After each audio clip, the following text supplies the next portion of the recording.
ఇప్పుడు ఒక ప్రత్యేకమైన అంశాన్ని మనం ధ్యానం చేయబోతూ ఉన్నాం. ఈరోజు మన అంశం వచ్చి ఖర్జూర వృక్షము. చెప్పండి, ఖర్జూర వృక్షం. తెలుసు కదండి, కోవిడ్ దేశం వచ్చాక అందరికీ ఏం తెలిసింది? ఖర్జూరం చేయటం అందరికీ తెలిసింది కదా. ఇండియాలో ఉన్నప్పుడు వినేవాళ్ళం, ఖర్జూరపు కాయలు తినేవాళ్ళం. కానీ ఇక్కడికి వచ్చాక ఏం తెలిసింది? ఖర్జూర కాయల్ని దగ్గర నుంచి చూస్తూ ఉన్నాం. కొంతమంది అయితే చక్కగా చెట్లు ఎక్కి కోసుకుంటూ ఉన్నారు. దేవునికి మహిమ కలుగును గాక. హల్లెలూయా. ఈరోజు మనం ధ్యానం చేయబోతున్న అంశం ఖర్జూర వృక్షం. బైబిల్ గ్రంథంలో ఇంచుమించుగా ఖర్జూర వృక్షం గురించి 60 వచనాలు 60 సార్లు ప్రస్తావించడం జరిగింది. దేవునికి మహిమ కలుగును గాక. ఒక మాటను 60 సార్లు బైబిల్ గ్రంథంలో ప్రస్తావించారంటే దానికి ఎంతో ప్రాధాన్యత ఉండాలి కదండి. ఏదన్నా ఒక ప్రస్తావన బైబిల్లో ఉందంటే దానికి ఏముండాలి?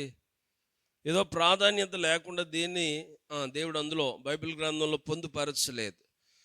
అంటే ఇంచుమించుగా 60 పర్యాయాలు ఈ ఖర్జూర వృక్షం గురించి బైబిల్ గ్రంథంలో లెక్కించబడినట్లుగా మనం చూస్తూ ఉన్నాం. అలాగే ఖర్జూర వృక్షానికి అనేకమైన పేర్లు కూడా ఉన్నాయి. కొన్ని సందర్భాల్లో తమల వృక్షం అన్నారు, తాళ వృక్షం అన్నారు, ఇంకా సరళ వృక్షం అన్నారు. ఇలా అనేక పేర్లు ఉన్నాయి. కొన్నిసార్లు ఇదే ఖర్జూరాన్ని ఈత చెట్టుగా కూడా ప్రస్తావించిన సందర్భాలు మనం బైబిల్ గ్రంథంలో చూస్తూ ఉంటాం.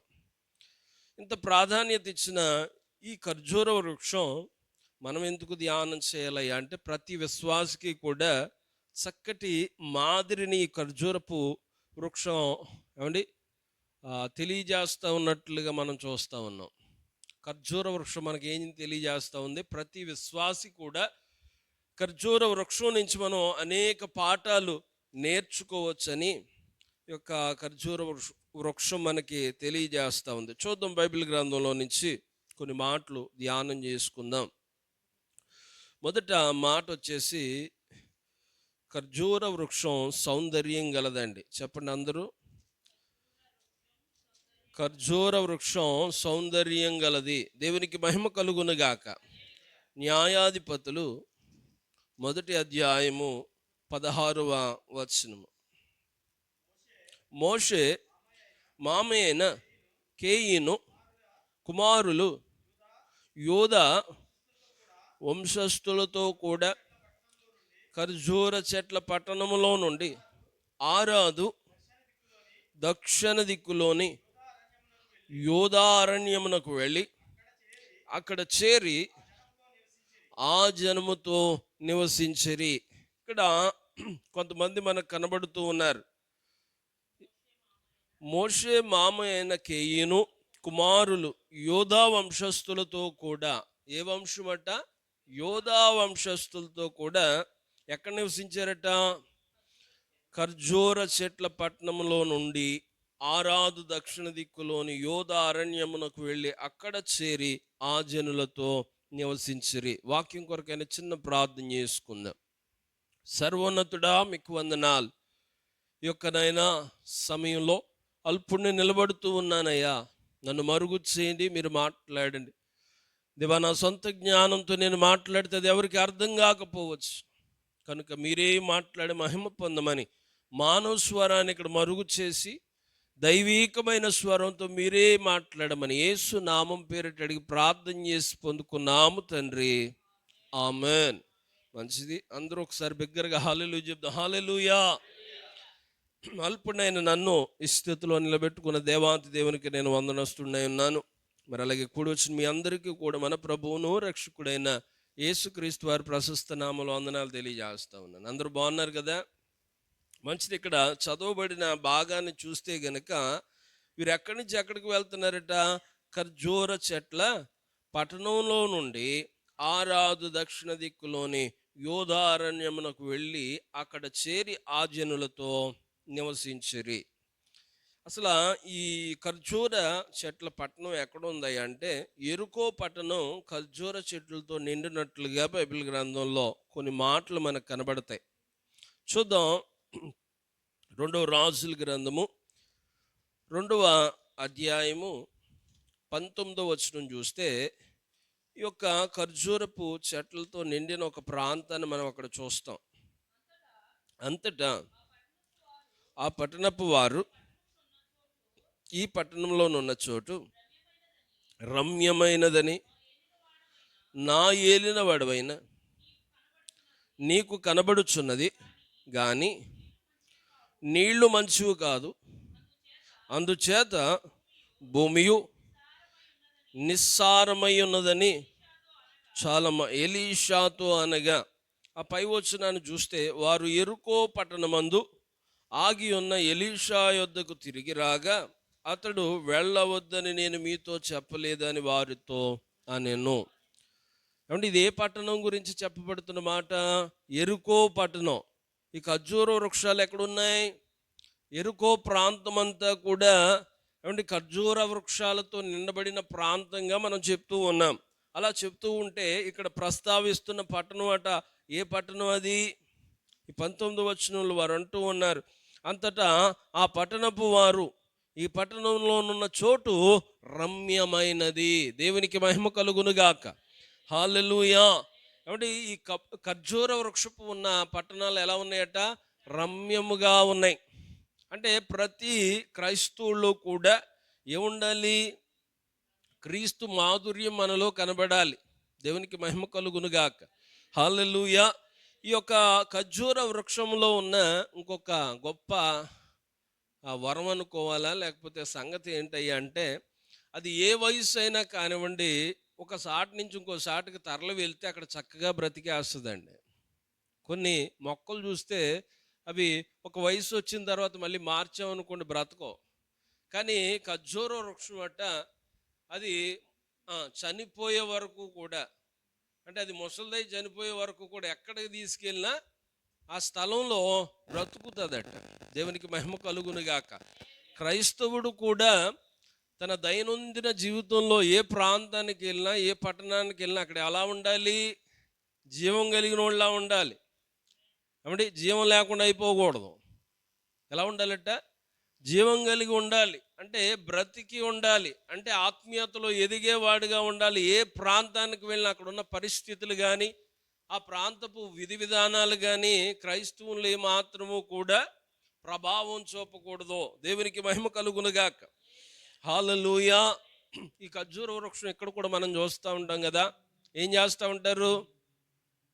ఆయా స్థలాల్లో మార్చాలనుకుంటే ఎంత పెద్దదైనా కూడా చక్కగా ప్యాక్ చేసి పట్టుకుపోతున్నారు కదా. కువైట్లో కూడా మనం చూస్తూ ఉంటాం. అంటే అది ఏ స్థలంలోనైనా, ఎటువంటి పరిస్థితిలోనైనా ఏమన్నా ఏం చేస్తుందో చక్కగా బ్రతకగలదో. నీరు తక్కువగా ఉన్నా కూడా ఏమండి ఆ యొక్క స్థలము కింద సాల్ట్ ఉన్నా, ఇంకోటి ఉన్నా కూడా అది తన్మయించుకుని అందులో బ్రతకగలదండి. దేవునికి మహిమ కలుగునుగాక. అంటే చుట్టూతో ఉన్న పరిస్థితులు ఏవి కూడా ఖర్జూర వృక్షం మీద ప్రభావం చూపలేవు. ఎండైనా కోయిట్లో ఉండే పరిస్థితులు ఎలా ఉంటాయండి? కొన్ని నెలలేమో బాగా విపరీతమైన ఎండ, ఇంకొన్ని నెలలు విపరీతమైన చలి. రెండూ కూడా అనానుకూల పరిస్థితులే. అంటే మనుషులుగా మనమే బాగా ఎండను కూడా తట్టుకోలేం, అలానే చలికాలం వస్తే బాగుంటుందంటే బాగా చలి వచ్చినా కూడా మనం ఏమవుతాం? ఇబ్బంది పడిపోతూ ఉంటాం. మానవునిగా మనమే ఈ దేశంలో ఇంత ఇబ్బంది పడుతుంటే చెట్టు ఉండి కూడా ఏమంటే చలి కోర్చుకుంటుందంటే సరే, ఎండకు కూడా ఏం చేస్తుంది? అది చక్కగా ఓర్చుకుని, ఇంకో మాట చెప్పాలంటే ఈ భయంకరమైన ఋతుబా టైంలో చక్కటి కాయలు మనకిస్తుంది. దేవునికి మహిమ కలుగునుగాక. అంటే ఖర్జూర వృక్షము పైన అంటే చుట్టూతో ఉన్న పరిస్థితులు ఏవి కూడా ప్రభావం చూపలేకపోతూ ఉన్నాయి.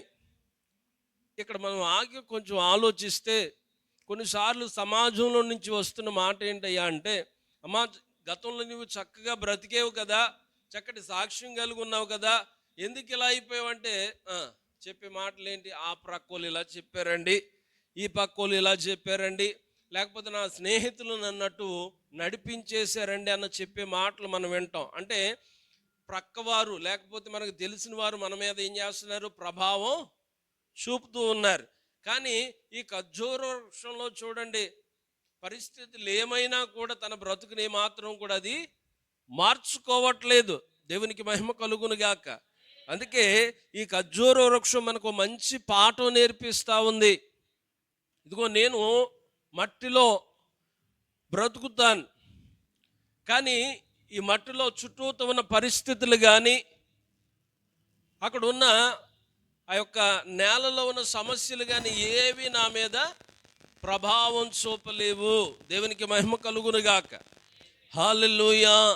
ఇంకొక మాదిరి ఏంటంటే ఖర్జూరపు వృక్షం అట వేర్లు త్వరగా భూమిలోకి వెళ్ళిపోతుంది అంటండి.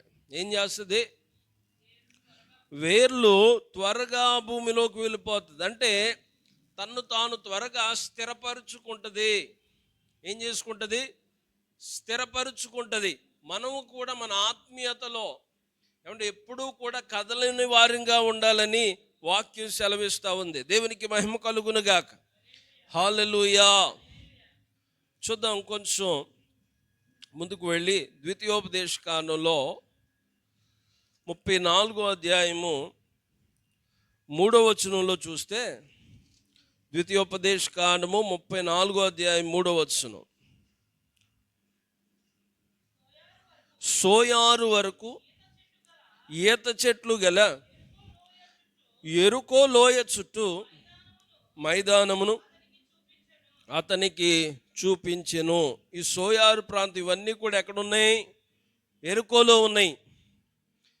ఏమంటే ఈ సోయారు వరకు ఈత చెట్ల గల యెరికో లోయ చుట్టూ ఏమున్నాయట? మైదానమును అతనికి చూపించెను. యెరికో ప్రాంతం అంతా కూడా ఏ చెట్లతో నింపబడ్డది? ఖర్జూరపు చెట్లతో నింపబడ్డట్లుగా మనం చూస్తూ ఉన్నాం. ఏమంటే మొదటిది, ఖర్జూర వృక్షంలో ఏముంది? చక్కటి సౌందర్యం కలిగిందండి. అనేక మందిని ఆకర్షించే ఆ యొక్క తీరు ఖర్జూర వృక్షంలో మనం చూస్తూ ఉన్నాం. రెండవ మాట జ్ఞాపకం చేస్తూ ఉన్నాను. ఖర్జూర వృక్షం తిన్నగా ఎదుగుతుందట. చెప్పండి అందరూ నాతోటి. ఖర్జూర వృక్షం తిన్నగా ఎదుగుతుంది. మంచిది. చూద్దాం, పరమగీతముల గ్రంథము 7వ అధ్యాయము 7వ వచనం చదవండి.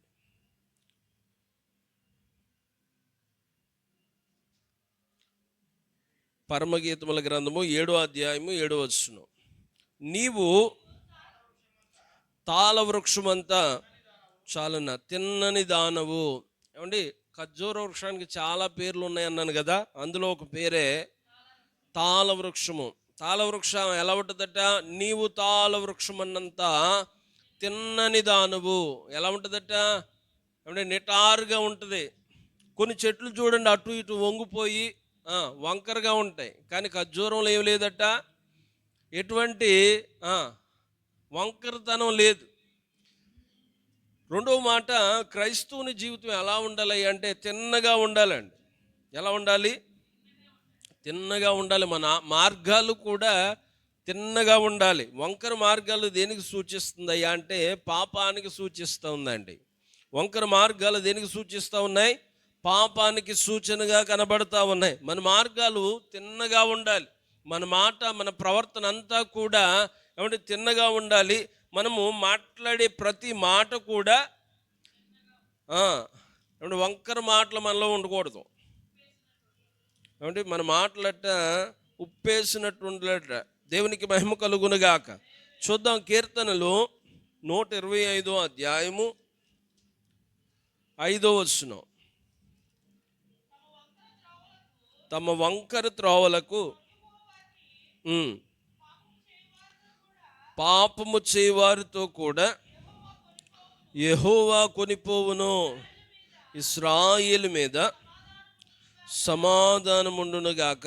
ఇక్కడ చెప్పబడుతున్న మాట, తమ వంకర త్రోవలకు తొలగిపోవు వారిని పాపం చేయువారితో కూడా యెహోవా కొనిపోవును. ఏం చేస్తున్నారంటే ఇక్కడ కొంతమంది వంకర త్రోవలోకి తొలగిపోతూ ఉన్నారు, కావాలని వంకర మార్గాల గుండా వెళ్ళిపోతూ ఉన్నారట.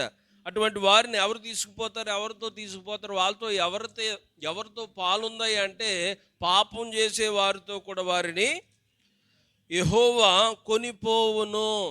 దేవునికి మహిమ కలుగును గాక. హల్లెలూయా. ఏమంటే ఏ మాత్రము కూడా వంకరి మార్గాలను మనం ఆశ్రయించకూడదు. అంటే కొన్నిసార్లు మనం వెళ్తున్న ప్రయాణాల్లో ఎక్కువగా మనం అడిగేది ఏంటి? షార్ట్ కట్ ఉందండి, ఎలా వెళ్ళిపోవాలి, మనం త్వరగా వెళ్ళిపోవాలి గమ్యానికని షార్ట్ కట్ ఉందని అడుగుతాం. మన ప్రయాణాలకి షార్ట్ కట్ ఒక్కొక్కసారి మనకు మేలు చేయొచ్చు, కానీ ఆత్మీయ జీవితాల్లో ఎటువంటి షార్ట్ కట్లో ఉండవండి. మనం ఎలా వెళ్ళాలంటే ఇంకా తిన్నగా ప్రయాణమై వెళ్ళాలి. అంటే ఎటువంటి ఏమి లేవు, మనకి వంకర మార్గాలు లేవు. వంకర మార్గాలకు తొలగి వారిని పాపము చేయవారితో కూడా యెహోవా కొనిపోవును. అంటే మనం వంకర మార్గాలు ఎన్నడూ కూడా ఏం చేయకూడదు, ఆశ్రయించకూడదు. అవి మనకి మేలు చేసేవి కాదని అంటే ఇక్కడ చాలా క్లుప్తంగా కనబడతా ఉంది. అలాగే సామెతల్లో కూడా, సామెతలు 2వ అధ్యాయము 15వ వచనాన్ని చదువుదాం. వారు 2:15 వారు నడుచుకొని త్రోవలు వంకరవి, వారు కుటిల వర్తనులు. చాలు. వారు నడుచుకొని త్రోవలు వంకరివి, వారు కుటిల వర్తనులు. నడుచుకునే మార్గాలు ఎలా వంటివంట? వంకరివి. అలాగే వారిని ఏమంటూ ఉన్నాడు ఇక్కడ? కుటిల వర్తనులు. అంటే వారు మంచి ప్రవర్తన కలిగిన వారు కాదు. వారిని అలా చెప్పుకుంటూ వారు ఎక్కడికి వెళ్ళేవారట? ఆ తర్వాత 16వ వచనం, మరియు అది జార స్త్రీ నుండి మృదువుగా మాట్లాడు పరస్త్రీ నుండి నిన్ను రక్షించును. అట్టి స్త్రీ తన యవ్వన కాలపు ప్రియుణ్ణి విడుచున్నది, తన దేవుని నిబంధనను మరుచున్నది. చాలమ్మా. ఇక్కడ చూస్తే గనక వంకర మార్గాన్ని పోయేవారు ఏమంటే ఎక్కడికి పోతున్నారు? మృత్యువు దగ్గరికి పోతా ఉన్నారని ఏమంటే జ్ఞాని అయిన సొలొమోను చెప్తూ అంటూ ఉన్నాడు, నా కుమారుడా, నా మాటలు అంగీకరించు. నువ్వు ఏమాత్రము కూడా ఎటువంటి మార్గాల్లో వెళ్ళకూడదు, వంకర మార్గాలు గుండా వెళ్ళకూడదు. ఆ వంకర మార్గాలు ఎక్కడికి నడిపిస్తాయా అంటే కీడు చేయటానికి నడిపిస్తాయి, పాపం చేయటానికి నడిపిస్తాయి. ఏమంటే పాపంలో పాలి భాగస్థులం అవటానికి ఆ వంకర మార్గాలు మనల్ని నడిపిస్తూ ఉంటాయి. చూడండి, చాలామంది అంటే దేవుడు ఎంత క్షేమం ఇచ్చినా కూడా మంచి మంచి ఉద్యోగాల్లో ఉంటూ వంకర మార్గాలు ఎత్తుకుంటారు కదా. ఏం కావాలి వాళ్ళకి? లంచాలు కావాలి. అంటే చక్కగా క్షేమం కలిగి మంచి మంచి జీతాలు వచ్చినా కూడా దేనికోసం గుర్తుపడతారట? లంచం కోసం. వంకర మార్గాల్లో త్వరగా సంపాదించాలి, త్వరగా నేను అభివృద్ధి చెందాలి, నా చుట్టూతో ఉన్నవారి కంటే కూడా నేను గొప్పగా అయిపోవాలని ప్రయత్నిస్తూ ఉంటారు. మన సోషల్ మీడియాలో చూస్తూ ఉంటే 1500 అడిగాడంటండి, తీసుకొచ్చి అధికారులకు పట్టించేశాడు, సిబిఐ వాళ్ళకి పట్టించేశారు. దేనికి? 1500కే. అంటే 1500 కాదు, 15 రూపాయలు తీసుకున్న లంచమే కదా. మనోడు కోపం వచ్చినట్టుంది, లంచం అడిగాడని. చక్కగా తీసుకొచ్చి ఏదైతే వాళ్ళు దాని మీద ముందు రాసిస్తారనమాట, ఒక పొడి లాంటిది వేసి ఆ ధనం ఇస్తారు, ఇది పట్టుకెళ్ళి ఆయనకి ఇవ్వు, మేము వచ్చి పట్టుకుంటామని ఇస్తారు. దాని ద్వారా ఫింగర్ ప్రింట్స్ తీసుకుని ఆయన నేరం చేశాడని రుజువు చేస్తారు. అలా పట్టించేస్తే ఆయన మంచి ఉద్యోగం అండి. ఏమండి 60-70 వేలు వచ్చే ఉద్యోగం దేనికోసం గుర్తుపడ్డాడు? 1500 కోసం. ఆ వంకర మార్గం గుండా వెళ్ళటం ద్వారా ఏమైందో తెలుసా? ఉద్యోగం పోయింది. ప్రతి పేపర్లో కూడా చక్కగా ఆయన ఫోటో వేసేసారు. దేనికి? 1500 తీసుకుంటూ లంచం, పట్టుబడ్డ పలానా వ్యక్తి అని. వంకర మార్గాలు ఎప్పుడూ కూడా మనకి ఏం చేయవు? క్షేమాన్ని తీసుకుని రావండి. వంకర మార్గాలు మనల్ని సమాధానంగా ఉండనివ్వు. వంకర మార్గాలు మన జీవితాల్లో నెమ్మదిని ఏమాత్రము కలుగు చేయవండి. ఖర్జూర వృక్షం ఎలా ఉంటుందట? తిన్నగా ఉంటుందండి. అందులో ఎటువంటి వంకర అనేది మనకి కనబడదు. అనేక చెట్లు చూడండి, అటు ఇటు కొబ్బరి చెట్లు, ఆయా చెట్లు వంగిపోతూ ఉంటాయి. కానీ ఖర్జూర వృక్షం ఎక్కడా కూడా వంగిన అనుభవం కానీ వంకరగా ఉన్న చెట్టుని కానీ మనం చూడలేం సర్వసాధారణంగా. అలాగే యెషయా గ్రంథంలో కూడా ఈ వంకర మార్గం గుండా వెళ్ళే వారి గురించి మాట చెప్తూ ఉన్నాడు. చూడండి, యెషయా గ్రంథము 59వ అధ్యాయము 8వ వచనం. శాంత వార్తనమును వారెరుగరు, వారి నడవడిలో న్యాయము కనబడదు, వారు తమ కొరకు వంకరు త్రోవలు కల్పించుకొనుచున్నారు, వాటిలో నడుచువాడెవడను శాంతి నొందడు. దేవునికి మహిమ కలుగునుగాక. హల్లెలూయా. ఏమంటే మన జీవితాల్లో మనము వంకర మార్గాలు వెతుక్కుంటే అందులో ఏమి లేదట, శాంతి లేదండి. ఏమంటే వంకర మార్గాలు ఎప్పుడూ కూడా నిందలని తెచ్చిపెడతాయి, మనకి సమాధానం ఉంచకుండా చేస్తాయి, అశాంతి గుండా నడిపేస్తాయి. కనుక మన మార్గాలు ఎలా ఉండాలి? తిన్నగా ఉండాలి. నేను గురించి చెప్పగలగాలి.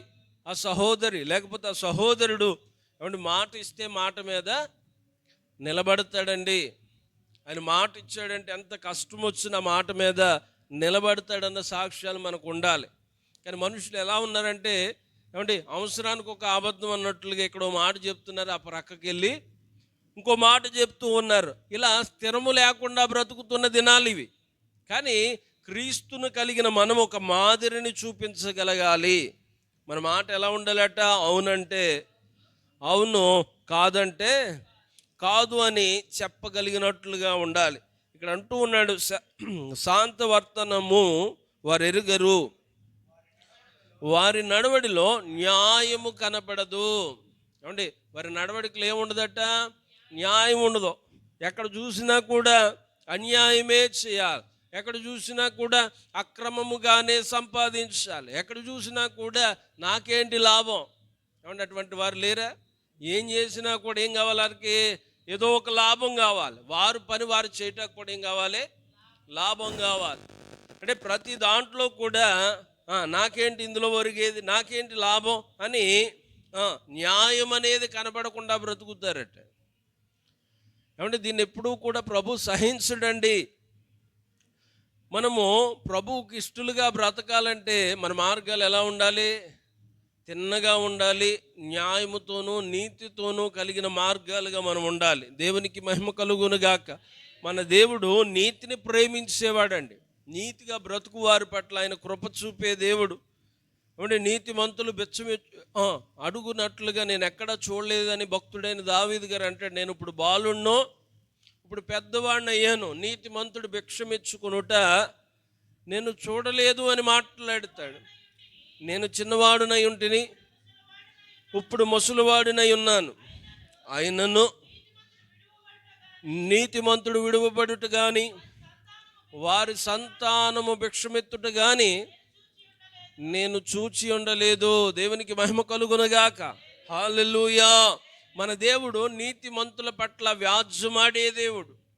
మనం నీతిని స్థాపిస్తే, నీతిగా బ్రతకాలని ఇష్టపడితే మన పట్ల ఎవరు ఉంటారట? దేవుడే ప్రక్కన నిలబడతాడు. హల్లెలూయా. ఇక్కడ చెప్పబడుతున్న మాట, వారి మార్గాల్లో ఏమి లేదట? న్యాయం అనేది బొత్తిగా లేదు. న్యాయానికి ఏమాత్రము కూడా వారి మార్గాల్లో అవకాశం లేదండి. వారు తమ కొరకు వంకర త్రోవలు కల్పించుకొనుచున్నారు. ఏం చేస్తున్నారట? అక్కడ మార్గాలు తిన్నగా ఉన్నా కూడా అక్కడికి వెళ్ళి ఏం చేస్తున్నారు? వాళ్ళ మార్గాలు వారికి అనుకూలంగా మలుచుకుంటూ ఉన్నారు. ఏమండి, ఒకసారి ఈ సందర్భం నాకు జ్ఞాపకం వస్తుంది. ఒకసారి నేను ఇక్కడి నుంచి ఇండియా దేశానికి వెళ్తే ఎక్కడికో పాస్టర్ గారు ప్రార్థన చేస్తాకి తీసుకువెళ్ళాడు. ప్రార్థన చేస్తాకి తీసుకువెళ్తే పాపం ప్రార్థన చేసాం. ప్రార్థన తర్వాత నాకు కూడా వచ్చిన ఆయనకి ఆలోచన ఏంటంటే, ఈ పాస్టర్ గారితో వచ్చాం కదా, ప్రార్థన చేశారు కదా, ఏదో కానుకిస్తారని ఆశపడ్డాడు. వాళ్ళు ఏం కానుక ఇవ్వలేదు. కానుక ఇవ్వలేదు కాబట్టి వీళ్ళు పక్కకు తీసుకెళ్ళి అంటున్నాడు, పాస్టర్ గారు దూరం నుంచి వచ్చాడు, ఏమి ఇవ్వాలి? కానుక ఇవ్వాలి. అంటే ఇప్పుడు వాళ్ళకి ఆ ఉద్దేశం లేకపోయినా ఇలా అంటే ఈయనతో పాటు కొంత ఇస్తారండి. మనుషులు ఎలా మారిపోయారంటే వారి కోసం ఏం చేస్తున్నారు, తిన్నగా ఉన్నా కూడా మార్గాలు ఏం చేసుకుంటున్నారు, వంకరగా వారికి వారే కల్పించుకునేవారు ఉన్నారండి. దేవుడు ఏమండి, ఎవరు హృదయాలు మనం ప్రేరేపించక్కర్లేదు. మన అవసరతలు అన్నీ తీర్చేవాడు ఎవడో ఆయనే మన అవసరతలు తీరుస్తాడు. మనుషుల మీద మనం ఆధారపడ్డంత సేపు కూడా ఏమంటే పొరపాటున మన అవసరతలు అక్రతలు అనేవి ఎప్పుడూ కూడా తీరవు. వారు సంపూర్ణమైనది మన జీవితాల్లో ఏది చేయలేరండి. దేవుని వైపుకి తిరగగలిగితే, ఆయన మీద ఆనుకోగలిగితే అద్భుతాలు మన జీవితాల్లో చూస్తాం. దేవునికి మహిమ కలుగునుగాక. హల్లెలూయా. వంకర మార్గాలు లేని స్థలాల్లో కూడా వారు ఏం చేస్తున్నారట, వంకర మార్గాలు కల్పించుకుంటూ ఉన్నారు. అలా కల్పించుకుంటూ తర్వాత వచ్చును, వాటిలో నడుచువాడెవడునో శాంతి నొందడు. ఏమండి, ఈ వంకర మార్గాలు గుండా వెళ్తే శాంతి ఉంటుందా, సమాధానం ఉంటుందా? ఏమండి, ఏమాత్రము కూడా శాంతి సమాధానాలు ఉండవండి. చూడండి, ప్రస్తుతం ఉన్న దినాల్లో మనం ఆలోచన చేస్తే అక్రమమైన సంబంధాలు ఎక్కువైపోతూ ఉన్నాయి కదా. భార్య తెలియకుండా భర్త చెడు మార్గాలు వెతుక్కోవడం, భర్తకు తెలియకుండా భార్య చెడు మార్గాలు వెతుక్కోవడం. పాపమట ఎప్పుడో ఒకప్పుడు పరిపక్వానికి వచ్చి మరణానికి అంటదట. మనం ఎంత రహస్యంగా చేసిన పాపం ఒకసారి బట్టబయలైపోద్దట. ఏమైపోద్ది? బట్టబయలైపోద్ది. అలా బట్టబయలైనప్పుడు కుటుంబాలకు కానీ వ్యక్తులకు కానీ ఆ సందర్భాలకు కానీ సమాధానం ఉంటుందండి? ఎక్కడ సమాధానం ఉండదండి. అక్రమము చేసినాడు ఎప్పుడూ కూడా వర్ధిల్లడు అని వాక్యం సెలవిస్తూ ఉంది. దేవునికి మహిమ కలుగునుగాక. హల్లెలూయా. ఏమండి, ఈ అక్రమ మార్గాలు ఎప్పుడూ కూడా వ్యక్తిలో ఏముంచో, శాంతి అనేదాన్ని మాత్రము కూడా ఉంచవండి. నెమ్మది ఉండదు, సమాధానం ఉండదు, క్షేమం ఉండదు. మనం ఎంత ప్రశాంతంగా ఉండాలన్నా కూడా ప్రశాంతంగా ఉండనివ్వవు ఇవి వంకర మార్గాలు. దేవునికి మహిమ కలుగునుగాక. హల్లెలూయా. అదే యెషయా గ్రంథం 14వ అధ్యాయం 6వ వచనం. వారు ఆగ్రహపడి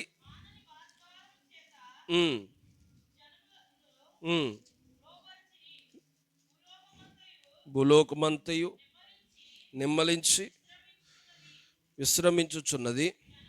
జనములు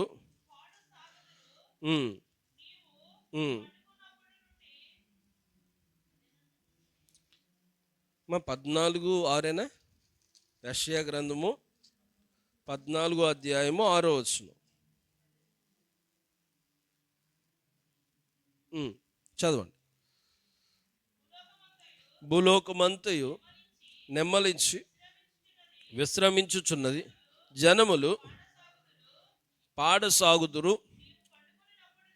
నీవు పండుకొనినప్పటి నుండి నరుకువాడెవడును మా మీదకి రాలేదని నిన్ను గూర్చి తమలా వృక్షములు, లెబనోను దేవదారు వృక్షములను హర్షించును. నీవు ప్రవేశించుచుండగానే నిన్ను ఎదుర్కొనుటకై క్రింద పాతాళము నీ విషయమై కలవరపడుచున్నది. అది నిన్ను చూచి ప్రాయతలను రేపుచున్నది. భూమిలో పుట్టిన సమస్త శూరులను, జనముల రాజులందరినీ వారి వారి సింహాసనముల మీద నుండి చాలమ్మ లేపుచున్నది.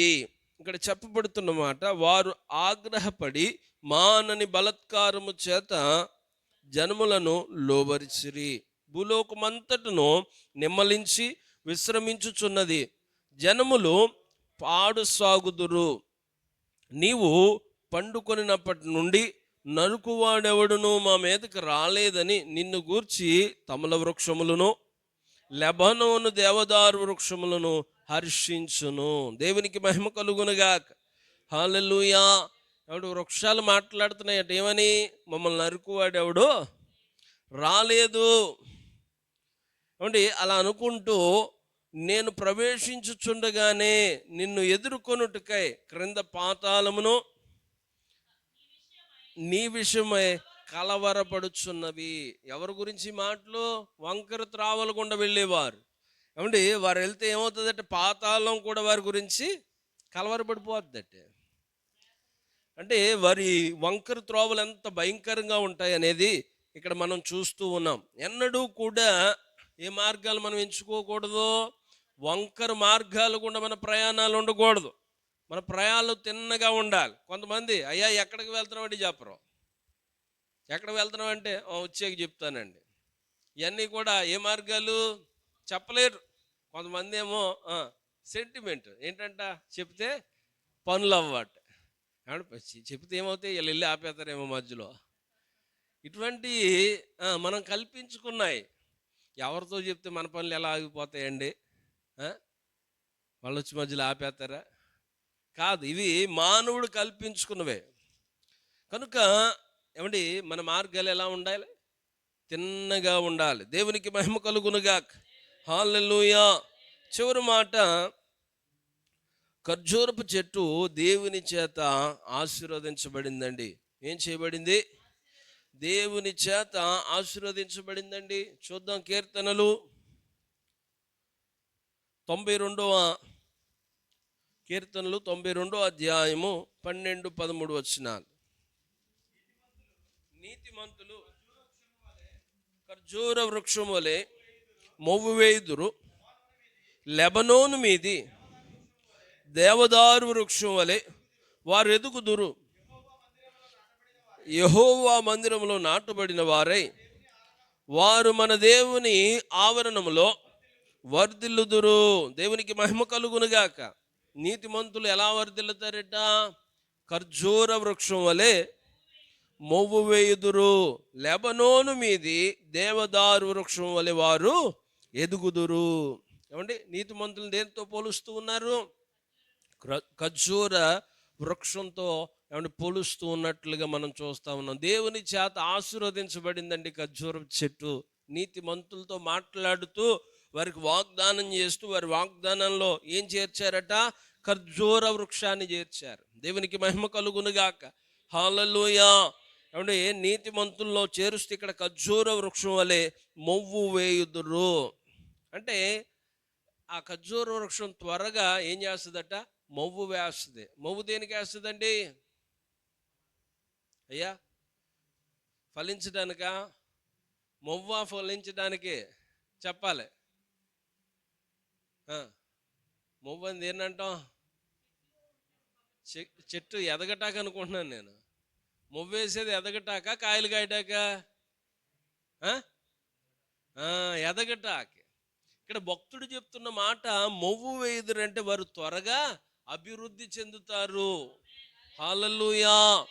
ఎటువంటి అభివృద్ధి అయ్యా అంటే ఖర్జూర వృక్షం వల్ల అది త్వరగా మొవ్వు వేస్తుందండి.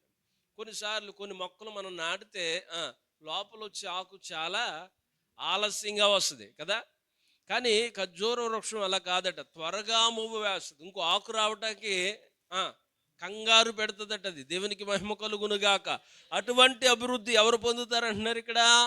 నీతిమంతులు ఖర్జూర వృక్షం వలె మొవ్వు వేయుదురు, లెబనోను మీది దేవదారు వృక్షం వలె వారు ఎదుగుదురు. హల్లెలూయా. లెబనోన్లో దేవదారు వృక్షం కూడా ఎలా ఉంటుందట? ఏమంటే తిన్నగా ఎదుగుతుందట, చాలా హైట్ ఎదుగుతుంది. ఏమంటే లెబనోను ప్రాంతం దేనికి సాదృశ్యం? అది చెప్పండి. దేవదారు వృక్షాలకి. సొలొమోను మందిరానికి వాడింది కూడా దేవదారు వృక్షపు కలప, సరళ వృక్షం. ఏమండి, ఈ యొక్క మ్రానులన్నీ కూడా ఆయా ప్రాంతాల నుంచి, లెబనోన్ నుంచి మనం చూస్తాం కదా.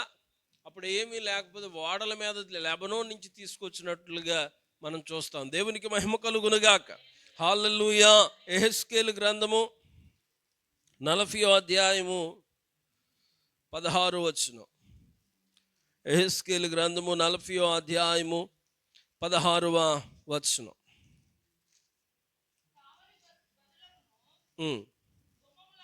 కావలి గదులకును గుమ్మమునకును లోపల వాటికి మధ్యముగా చుట్టూలున్న గోడకును ప్రక్క గదులకును కమ్ములు పెట్టబడిన కిటికీలుండెను.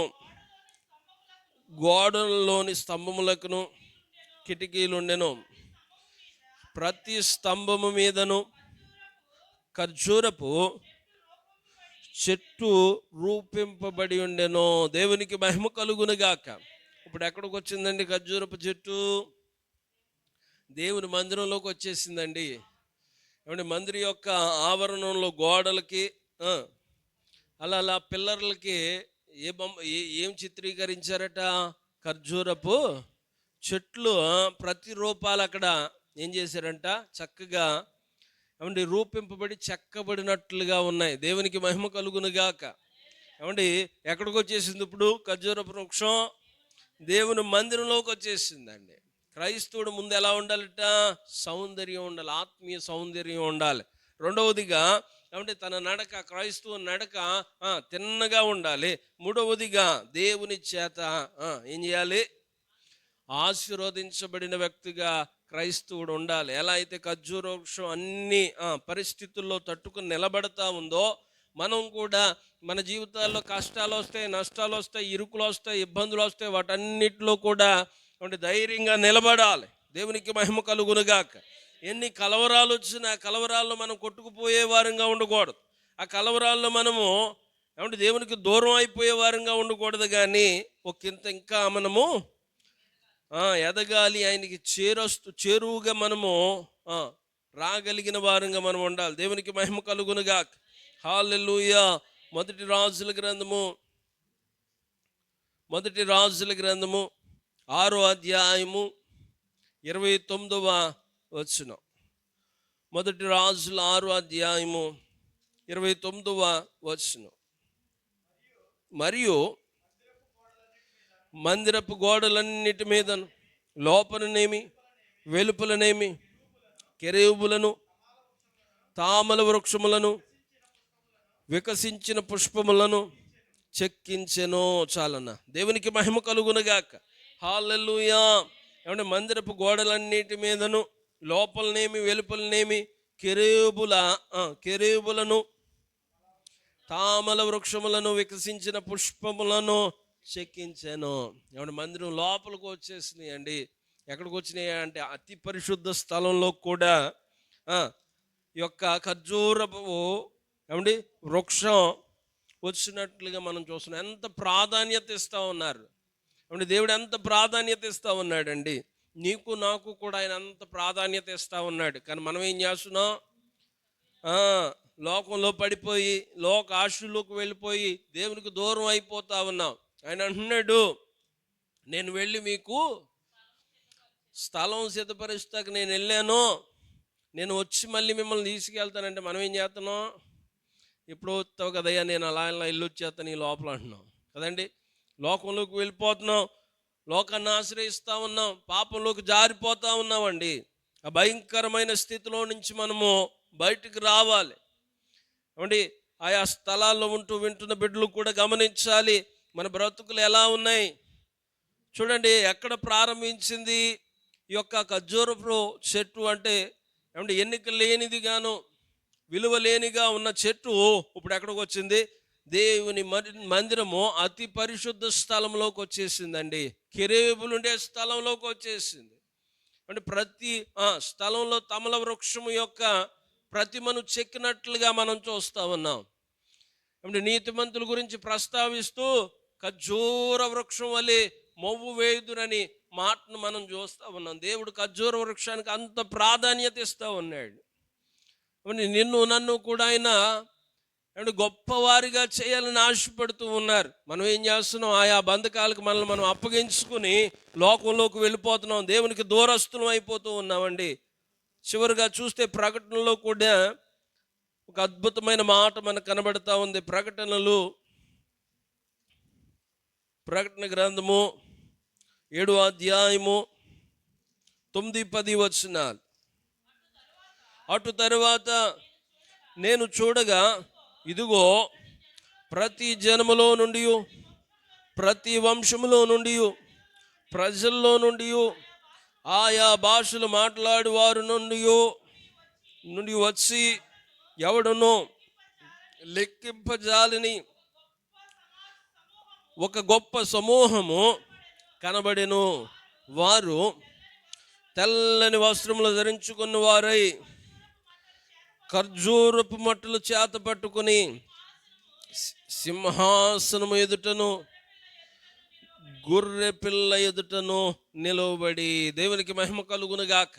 హల్లెలూయా. ఏమంటే ఖర్జూర వృక్షం ఇప్పుడు ఎక్కడికి వచ్చింది? ఏమండి పరలోకంలో కూడా ఖర్జూర వృక్షపు ప్రస్తావన మనం చూస్తూ ఉన్నాం. ఏమండి ఎవరట వీళ్ళు? జయించిన వారు ఏం చేస్తూ ఉన్నారు?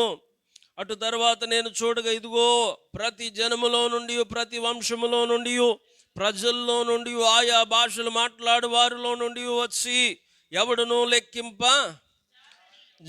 ఎవడు లెక్కింపజాలని ఒక గొప్ప సమూహం కనబడెను. వారు తెల్లని వస్త్రములు ధరించుకున్న వారై ఖర్జూరపు మట్టలు చేత పట్టుకుని సింహాసనం ఎదుటను గొర్రె పిల్ల ఎదుటను నిలువబడి, సింహాసనాసీనుడైన మా దేవునికి గొర్రె పిల్లకును మా రక్షణకై స్తోత్రమని మహాశబ్దముతో ఎలుగెత్తి చెప్పిరి. దేవునికి మహిమ కలుగునుగాక. హల్లెలూయా. ఏమండి ఈ యొక్క ఖర్జూర వృక్షం ఇప్పుడు ఎక్కడ ఉంది అంటే పరలోకంలో కనబడతా ఉంది. ఏమండి ఎక్కడ కనబడుతుంది? పరలోకంలో కనబడతా ఉందండి. అందుకే ఖర్జూర వృక్షం ఎవరికి మాదిరి అని చెప్పుకున్నాం? మొదట ప్రతి క్రైస్తవునికి ఒక మాదిరి అండి. తన ప్రస్తావన ఎక్కడో ఎడారి ప్రాంతాల్లో, నీరు లేని స్థలాల్లో ఉన్న ఖర్జూర వృక్షం ఇప్పుడు ఎక్కడికి వచ్చింది? పరలోకంలో. ఏమంటే తన్ను తాను కనపరుచుకుంటుంది. క్రైస్తవుడు కూడా ఎన్నిక లేని బలహీనుడైనప్పటికీ కూడా ప్రభు రక్తంలో కడగబడి వృద్ధి పొంది అనేక కష్టాలు నష్టాలు అవన్నీ ఓర్చుకుని ఎక్కడికి రావాలి? పరలోకంలో ప్రభువుతో ఉండే గొప్ప భాగ్యాన్ని పొందుకోవాలండి. మధ్యలో ఉండే కష్టాలు, ఇరుకలు, ఇబ్బందులు అనేక మంది జారిపోతూ ఉన్నారు. అంటే ఖర్జూర వృక్షానికి ఏమైనా చిన్న ఇబ్బందులు ఉన్నాయా? అనేక పరిస్థితులు, గడ్డు పరిస్థితులు, నీరు లేని పరిస్థితులు. అంటే కాలం అంతా కూడా ఒకలాగా ఉండదు కదా. ఒక కాలం ఏమో చక్కగా ఉంటే ఇంకో కాలం నీటి ఎద్దడి లేని పరిస్థితులు. ఆ కష్టకాలంలో కూడా ఏం చేస్తూ ఉంది? తట్టుకుంటుందండి, నిలబడతా ఉంది, మూవ్ వేయటానికి సిద్ధపడతా ఉంది. దేవునికి మహిమ కలుగునుగాక. హల్లెలూయా. ఏమంటే కష్ట క్లిష్ట పరిస్థితుల్లో కూడా క్రైస్తవుడు ఎలా ఉండాలయ్యా అంటే ధైర్యంగా నిలబడాలి. నా దేవుడు నన్ను బలపరుస్తాడు. నేను పోగొట్టుకున్నది రెండంతలుగా తిరిగి ఇవ్వగలిగిన సమర్థుడు నా దేవుడని ధైర్యంగా నిలబడాలి. దేవునికి మహిమ కలుగునుగాక. అట్టి భక్తి మనం ఎప్పుడు చేయగలుగుతామో అప్పుడే మనము పరిపూర్ణులం అవుతాం అండి. ప్రభువు దగ్గర మనము కనపడగలుగుతాము. దేవునికి మహిమ కలుగునుగాక. హల్లెలూయా. చెప్పండి, 3 మాటలు చెప్తే ముగించేస్తాను. మొదటి మాట, ఖర్జూర వృక్షం సౌందర్యం గలది. అంటే క్రైస్తవుడు కూడా అట్టి సౌందర్యంతో ఆత్మీయ సౌందర్యం కలిగి ఉండాలి. రెండవది, ఖర్జూర వృక్షం తిన్ననిది. మన మార్గాలు కూడా ఎలా ఉండాలి? తిన్నగా ఉండాలి. ఏవైనా మన జీవితంలో వంకర మార్గాలు ఉంటే వాటిని ఏం చేసుకోవాలి? ఈ వర్తమానం ద్వారా సరి చేసుకోవాలి. అయ్యా అదిగో నీ మాట విన్నాను, నేను ఇంకా ఇక్కడి నుంచి తిన్నగా వెళ్తానయ్యా, ఇంక వంకర త్రోవలకి నేను వెళ్ళను, ఈ వంకర జీవితానికి ఈ దినమే స్వస్తి చెప్తున్నానని ఒక నిబంధన చేసుకోవాలి. దేవునికి మహిమ కలుగునుగాక. హల్లెలూయా. చివరిగా ఖర్జూర వృక్షం దేవుని చేత ఆశీర్వదించబడింది. ప్రతి క్రైస్తవుడు కూడా ఏం చేయాలా? ఆశీర్వదించబడాలి, ఫలభరితంగా ఉండాలి. మనం అనేక మందికి దీవెనకరంగా ఉండాలి, దేవుణ్ణి మహిమపరిచే వారంగా మనం ఉండాలి. అట్టి కృపాధన్యత దేవాతి దేవుడు మనందరికీ దయచేయునుగాక. ఆమేన్. మంచిది. వినిన వర్తమానాన్ని బట్టి చిన్న ప్రార్థన చేసుకుందాం. సర్వ